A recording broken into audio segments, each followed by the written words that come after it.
Salut à tous, c'est Baptiste, ingénieur produit chez LoanRider. Petit rappel, sur cette chaîne, on vous partage le développement de nos produits, de l'idée jusqu'au produit final, et vos retours influencent directement ce qu'on développe. Aujourd'hui, on va parler d'un produit qu'on développe depuis 2017 et qu'on s'apprête à complètement revoir, les motobags. Aujourd'hui, j'ai besoin de vous parce qu'on va parler des motobags V2 et de ce qu'on doit améliorer. Donc si vous souhaitez participer au développement, abonnez-vous et laissez vos commentaires. Donc les motobags, c'est notre produit de bagagerie principal depuis le début. C'est aussi ce qui a fait connaître LoanRider à l'époque. Donc c'est un système de bagagerie semi-rigide avec deux tailles, donc en 31 et en 38 litres. On a l'extérieur qui est en Hypalon, on a une plaque derrière, la backplate en aluminium, et on a un système de fixation rapide qui est en inox. L'idée était simple, c'était combiner la protection d'une valise rigide avec la sécurité et la flexibilité des sacs souples. Et ça fonctionne bien parce vous êtes des milliers à l'avoir et à l'utiliser partout, que ce soit en voyage, en off-road, en tour du monde, et puis dans toutes les conditions. Mais justement, le fait que vous soyez aussi nombreux et que vous les ayez depuis aussi longtemps, c'est hyper important qu'on récupère vos retours, puisqu'on va passer à la V2, et donc vous allez pouvoir nous donner tout ce retour d'expérience-là que vous avez pour améliorer et vous fournir les meilleures valises semi-rigides possibles. Donc alors après, il y a plein de choses qu'on connaît déjà, qu'on sait déjà, puisqu'on suit tout, que ce soit en service après-vente, en retour client, en qualité en usine, les retours terrain. Donc voilà, on a tout un tas de données qu'on analyse, et il y a déjà 3 points qui ressortent clairement. Alors le premier point, c'est le système de fermeture. Parce que pour ouvrir le sac, il faut enlever ces deux sangles-là, ensuite il faut retirer cette plaque de verrou, le dérouler entièrement. Donc voilà, le système actuel avec toutes ces étapes-là, c'est pas forcément ce qu'il y a de mieux. Et fermer correctement le sac au début, ça peut aussi être un souci, parce que voilà, le temps que le sac se fasse, etc. Donc c'est également un point qu'il faut qu'on améliore. Ensuite, le deuxième point, c'est la fixation.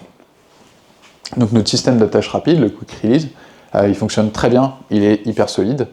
Mais par contre, la compatibilité avec tous les racks n'est pas parfaite, notamment avec ce pélican là qui s'ouvre comme ça. On peut avoir des interférences avec les poignées passagers, des choses comme ça. Donc l'objectif avec le V2, ça va être quelque chose de plus universel, plus simple, plus fiable et plus intuitif, plus facile à utiliser. Notamment l'accès pour fermer aussi, qui peut également être gênant selon les motos. Donc ensuite, le troisième point, c'est le design et les matériaux. Donc l'Hypalon qui constitue la majorité du sac est hyper robuste, mais est-ce que le design est toujours actuel? Est-ce qu'on peut aller plus loin? Est-ce qu'on peut apporter autre chose en termes de matériaux? Est-ce qu'on peut apporter quelque chose de nouveau là-dedans? Et puis ensuite, il y a également la question de la couleur et des couleurs. Est-ce que vous souhaitez plus de couleurs? On reste dans le complètement noir ou pas? Donc voilà, là vraiment, dites-nous en commentaire. Là, cette vidéo, c'est vraiment pour recueillir un maximum d'informations pour qu'on les intègre dans ce produit-là. Donc ensuite, un autre point important, c'est que si on refait le design des motobags, c'est possible qu'il faille qu'on refasse toute la gamme, donc que ce soit les overlanders, les mini-bags, pour toujours garder cette cohésion en termes de design et en termes de produits sur toute la gamme. Donc c'est potentiellement pas juste un produit, mais potentiellement un redesign complet de notre gamme de bagages souples et semi-rigides. Donc voilà, pour l'instant il n'y a pas encore de décision de prix si on allait aller jusque-là, mais en tout cas on se pose la question, on vous pose la question aussi, est-ce que vous pensez que voilà, si on refait les motobags, est-ce que nécessairement on a besoin de refaire toute la gamme? Donc maintenant, ce qu'on attend de vous, qu'est-ce que vous changeriez sur les motobags, principalement ceux qui l'utilisent? La fermeture, les boucles, l'étanchéité, les fixations, le roll top, voilà. Vraiment, il y a tout un tas de possibilités. Donc dites-nous en commentaire, essayez d'être le plus précis possible pour que nous derrière on puisse analyser ça et chercher des solutions à vos problèmes. Mais voilà, l'idée c'est vraiment, si vous deviez redessiner un motobags, qu'est-ce que vous changeriez dessus?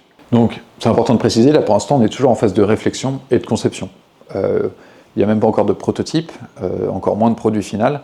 Donc vos retours ils vont être hyper importants parce que là ils arrivent vraiment au tout début du développement.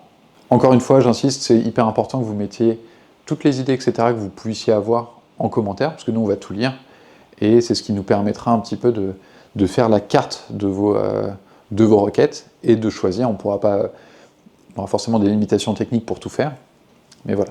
L'idée c'est de pouvoir recueillir tout ça et faire une sélection de ce qu'on fait et ce qu'on ne fait pas.